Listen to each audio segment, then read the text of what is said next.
आऊज़ुबिल्लाहिमिनश्शैतानिर्रजीम बिस्मिल्लाहिर्रहमानिर्रहीम अस्सलामुअलैकुम। Welcome to my channel.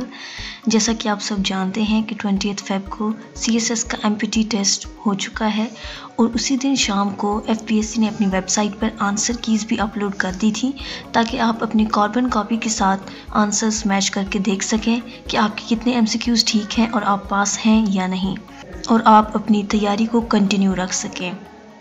लेकिन FPSC रिज़ल्ट 7 मार्च को डिक्लेयर करेगी।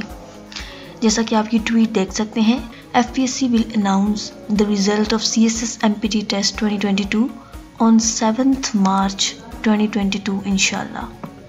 सो 7 मार्च को रिज़ल्ट डिक्लेयर हो जाएगा, जिसके बाद जितने पासिंग कैंडिडेट्स हैं वो अपने डॉक्यूमेंट्स FPSC को सबमिट कराएंगे। तो जैसे ही रिज़ल्ट अनाउंस होगा इंशाल्लाह मैं ज़रूर वीडियो आपके साथ शेयर करूँगी।